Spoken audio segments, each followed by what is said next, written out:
tying up a very simple and basic woolly bugger today. This is a little fly called a micro bugger, and it's just basically a small woolly bugger. Most woolly buggers, because they were originally tied to represent a leech pattern, so they end up being a streamer, which is a little bit larger hook and a larger fly. But you can tie them very, very small. I've known some people who have tied them as small as size 14s and 16s for trout fishing. I've tied them in size 8s and 10s for panfish and smallmouth in our warm water streams. Take a look at a book called Woolly Wisdom. It is a great book. I think I've referenced it before in terms of there's just a ton of great woolly bugger patterns in it. That's all the book is about, the woolly bugger and the woolly worm and different patterns. And you'll see a number of different small micro bugger type patterns in that book. But there's really nothing to it. It's the tail, marabou tail, body, rib, and the hackle. This one has a red bead on the front. It's a pretty simple, quick, basic fly. That's a micro bugger. I'll get started tying.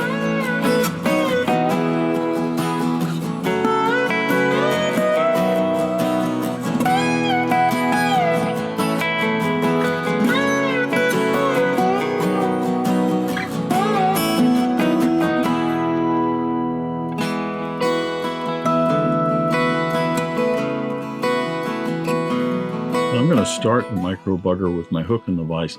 This is a Tiemco 200R in a size 8.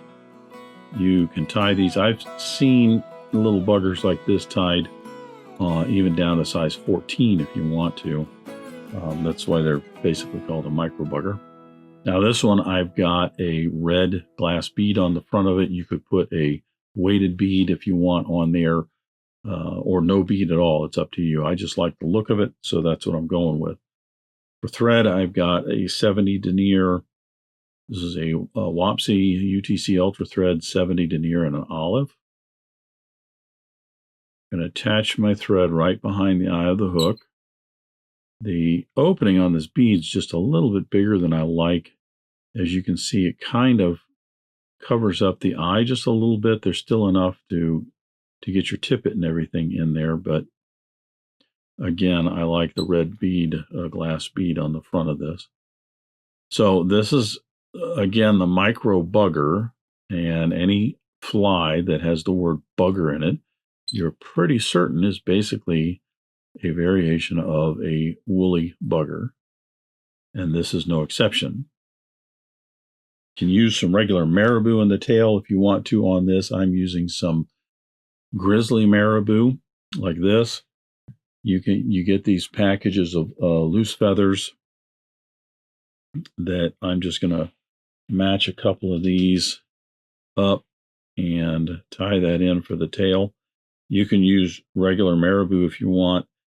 Don't overthink this. It's just a very, very simple little woolly bugger fly. So whatever marabou you've got, whatever color scheme you want to go with is fine, as well as the dubbing on this.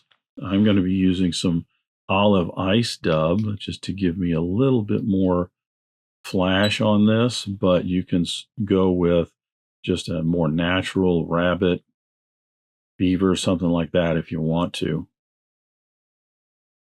Your woolly buggers get tied multiple different ways in terms of some are tied with a wire, some are not tied with a wire. I should say do not have a wire in there. I'm using just a copper medium wire here. This is to help reinforce the hackle on this.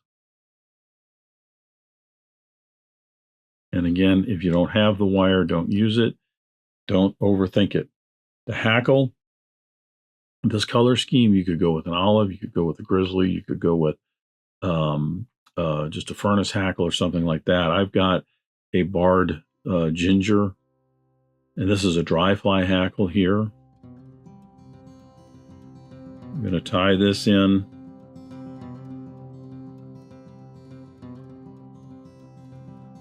By the tip.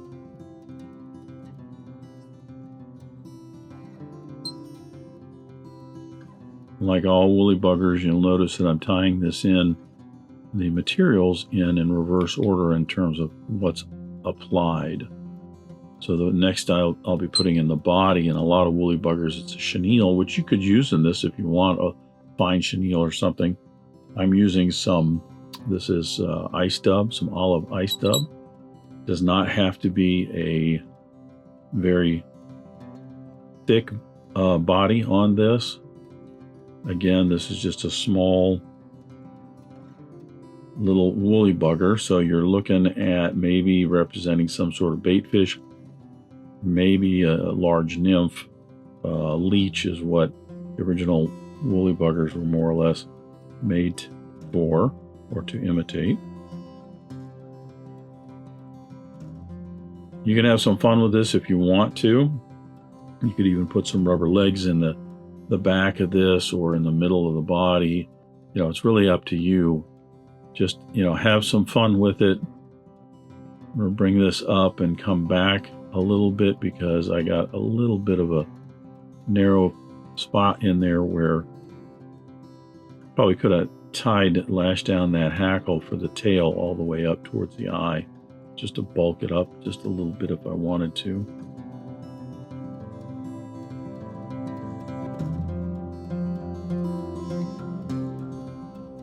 So I'm just going to even that out just a little bit more.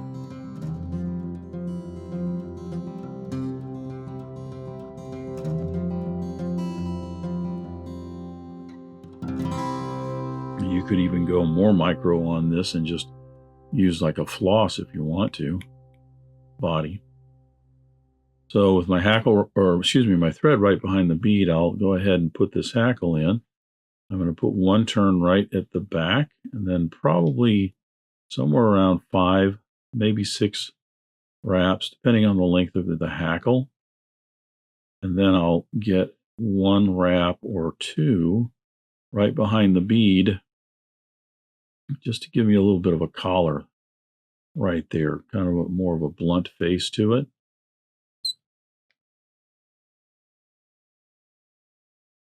Wrap that in, trim away the excess,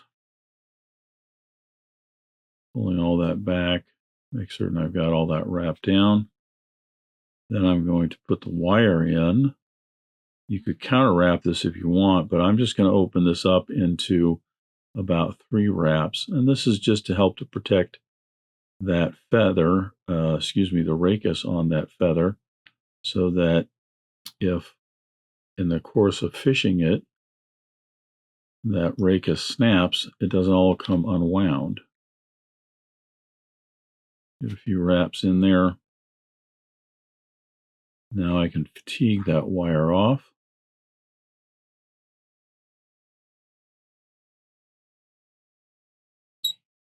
Put in a couple more wraps.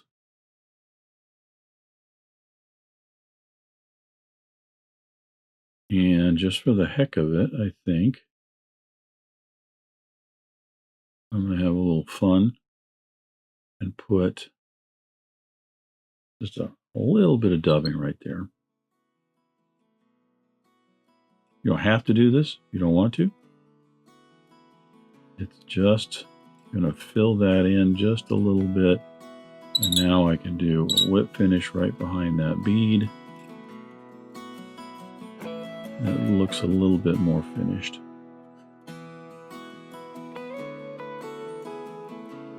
Trim away my thread. Bring that up just a touch. Some of those hackles back out. Now I'm going to put a little bit of head cement right behind that bead. Like I said, you can get your tippet in there still, but I think if I had redo these, I'd try to find a little bit smaller bead, maybe go up in hook size on that. But that's a micro bugger. Again, if you have not taken a look at the book Woolly Wisdom, it's a great book in terms of woolly bugger patterns. There's just so many of them out there. And this is just a basic, quick, small woolly bugger fly.